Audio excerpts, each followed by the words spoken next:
Grace Anderson had never planned to work as a maid. At 28, she'd spent the last 6 years teaching elementary school, pouring her heart into her students. But summer break meant no paycheck, and her younger sister Katie's car had broken down 2 days before a crucial shift at the Riverside estate, one of the grand historic homes that had been converted into a luxury bed and breakfast. "Please, Grace," Katie had begged over the phone. "Mrs. Henderson will fire me if I miss another day. The bus doesn't run out there, and I can't afford to lose this job." Grace had sighed, looking at her own modest apartment, thinking of Katie's struggles as a single mom trying to make ends meet. "What time do I need to be there?" That's how Grace found herself at 7 on a Saturday morning, wearing Katie's spare uniform, standing in the grand foyer of Riverside Estate with Mrs. Henderson, the stern head housekeeper, explaining her duties. "The Madison suite needs special attention today," Mrs. Henderson said. "Mr. Whitmore is staying there with his son.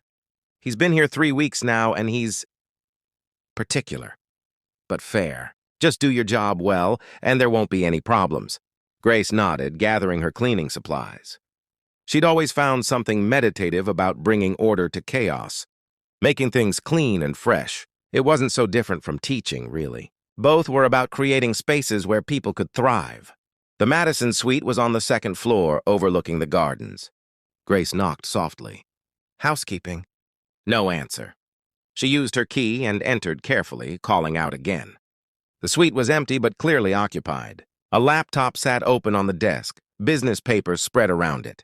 Children's books were stacked on the coffee table. A stuffed elephant sat on the couch, and there, scattered across the floor, was the saddest collection of children's drawings Grace had ever seen. She knelt down, carefully gathering them. They were all variations of the same theme: a small boy alone. Dark colors, heavy lines. One showed a figure with tears. Another had a boy standing far away from a man, a vast space between them. Grace's teacher instincts kicked in immediately.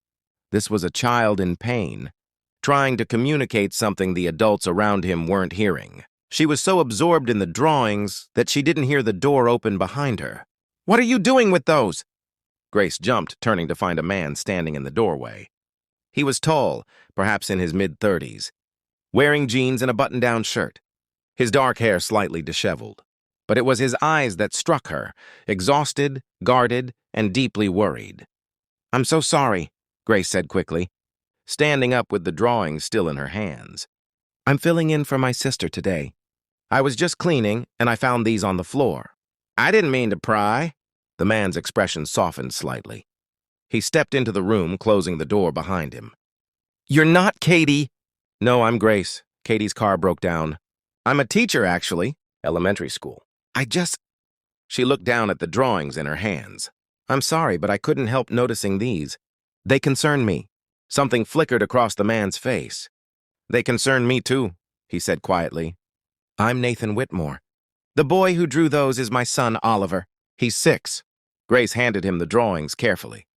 "Mr. Whitmore, I know it's not my place, but these drawings, they're telling a story. This is a child who's feeling isolated, maybe scared or sad. In my experience, when children draw like this, they're trying to tell us something they don't have words for." Nathan looked at the drawings, his jaw tightening.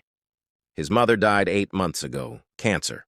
Since then, Oliver hasn't been the same. He barely speaks, won't play with other children, has nightmares. I've taken him to 3 different therapists.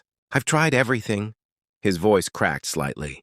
I brought him here thinking a change of scenery might help, but I'm starting to think I'm the problem. Maybe I'm not enough for him. Maybe I don't know how to be what he needs. Grace's heart ached for both of them. "May I ask you something? When was the last time you and Oliver just played together? Not therapy, not trying to fix anything. Just played?" Nathan looked confused. I work with him on his emotions. We do the exercises the therapist recommended. I make sure he eats, sleeps, goes to his appointments. But when do you just be his dad? When do you get down on the floor and build towers or tell silly stories or chase butterflies?" Nathan sank onto the couch, his head in his hands. "I'm terrified of doing it wrong. Every moment feels so heavy, so important. What if I say the wrong thing? What if I make it worse? So I stick to the structure, the schedule, the things the experts tell me to do. But you're right. We don't play. We haven't played since before his mother got sick. Grace sat down in the chair across from him, forgetting entirely that she was supposed to be cleaning. Mr. Whitmore, grief doesn't follow a schedule, and children heal through play. It's how they process the world. Maybe Oliver doesn't need another therapy session. Maybe he just needs his dad to show him it's okay to be happy again. Even though you're both sad, maybe he needs permission to be a child. Nathan looked up at her, something like hope dawning in his tired eyes. How do I do that? I've forgotten how. Well, Grace said gently, you start small. You notice what brings even a tiny bit of light to his eyes. You follow his lead. You let yourself be playful, even if it feels forced at first. And you tell him with your actions that it's okay to laugh, that loving and missing his mom can exist right alongside joy. At that moment, the door opened, and a small boy entered clutching a stuffed elephant. He had his father's dark hair and the saddest eyes Grace had ever seen on a child. He stopped when he saw Grace, instinctively moving closer to his father.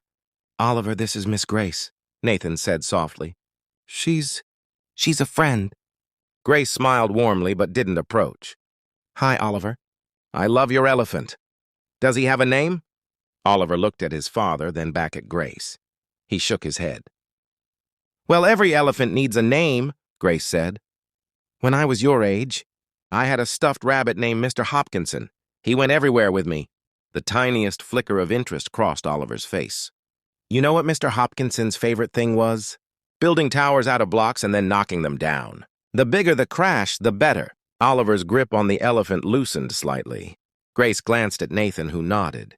She stood slowly. I bet there are some blocks somewhere in this big house. What if we built the tallest tower ever and then your elephant could knock it down? I think elephants are excellent at that. For the first time, Oliver looked directly at her.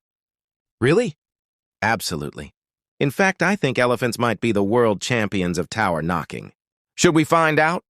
20 minutes later, Mrs. Henderson came looking for Grace and found her on the floor of the Madison suite with Nathan and Oliver, building an elaborate block tower while all three of them laughed. Oliver was making elephant sounds, getting ready for the big moment.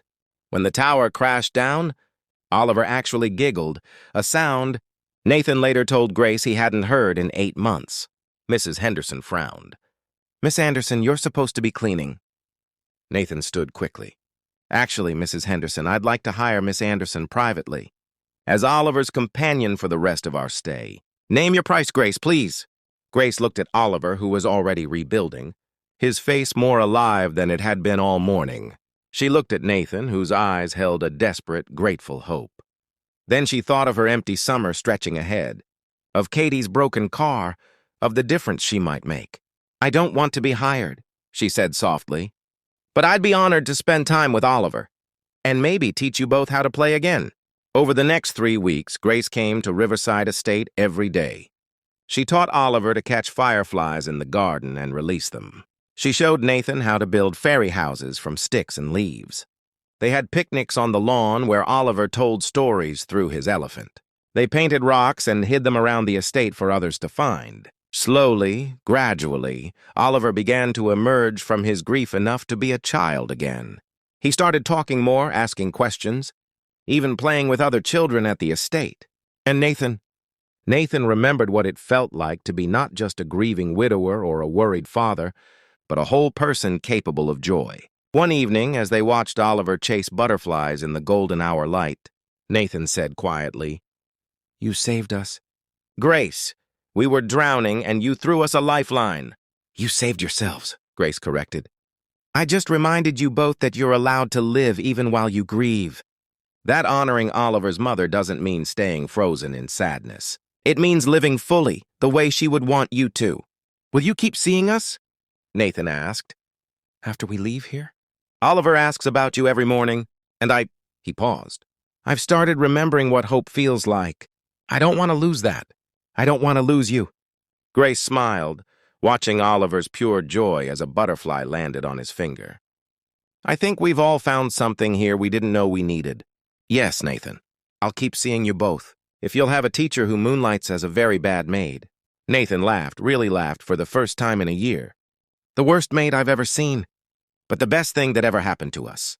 Years later, when people asked Grace how she met her husband and stepson, she would tell them about covering a sister's shift, about drawings on the floor, about a sad little boy and his heartbroken father who just needed someone to show them it was okay to play again. She would talk about how sometimes the most important work we do happens in the unplanned moments, in the detours from our expected path. And Oliver, now a thriving teenager, would add with a grin, Grace came to clean our room but ended up cleaning our hearts. Though she really was terrible at the actual cleaning.